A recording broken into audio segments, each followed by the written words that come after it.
focusing on what kids are saying in a group chat, grow up. I'm sorry. Focus on the real issues. Don't focus on what kids say in group chats. If you put something in a group chat, assume that some scumbag is going to leak it in an effort to try to cause you harm or cause your family harm.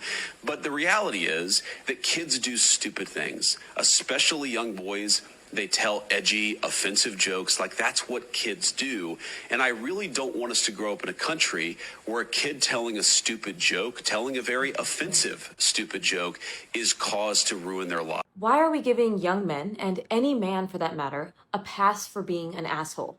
Leaked messages from a young Republican group chat showed people saying, "I love Hitler," calling black people monkeys and watermelon people, and joking about putting opponents in gas chambers. And Vice President J.D. Vance's response? He said people should grow up, that kids, especially boys, say edgy, offensive jokes, and that we shouldn't ruin their lives over it. Let's stop right there, because calling people slurs and praising Hitler isn't an edgy joke. It's hate speech, it's racism, it's anti-Semitism, and brushing it off as boys doing stupid things doesn't just excuse hate, it teaches it. Boys will be boys has been used for generations to lower the bar for men's behavior, to dismiss aggression, cruelty, and bigotry as if they're developmental milestones.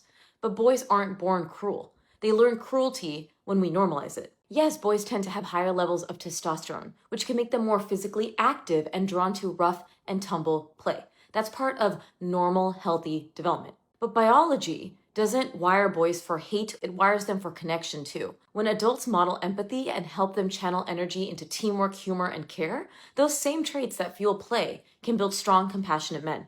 When we say this is just what boys do, we are giving them permission to disconnect from empathy. And when we strip boys of emotional literacy, when we don't let them name sadness, frustration, or fear, it doesn't disappear. It mutates into hate, dominance, or the need to mock others just to feel powerful. And that's not masculinity. That's pain with nowhere to go. If we want to raise boys who are strong and kind, we need to raise whole humans. That means emotional literacy. That means healthy masculinity. That means accountability. Because no matter your politics, no parent should want a world where "I love Hitler" or racial slurs are brushed off as harmless. If that's the bar, we've failed. So here's how we change it. Teach emotional literacy early. Help all kids name their feelings so anger doesn't turn into cruelty. Stop saying boys will be boys. Say boys will be kind, boys will be respectful, and most importantly, boys will be held accountable, just like everybody else. Call hate what it is. Racism, homophobia, name it clearly so kids, especially young adults, understand the impact. Model repair. If you mess up, show what accountability looks like. Own it. Learn. Do better. The problem I see is that we have adults who aren't doing this. So what hope do kids have? Boys will be boys shouldn't mean boys will be harmful. It should mean boys will grow, feel, and lead with decency. That like anyone, they can make a mistake, take accountability, and learn from it. I don't believe a person's entire life should be ruined over a comment. But there's a big difference between canceling someone and holding them accountable. Accountability is how we grow. It's how hate stops spreading. Because hate doesn't start in adulthood. It's rehearsed in childhood, with adults who brush it off, or worse, enable it. And that's not political. This is parenting.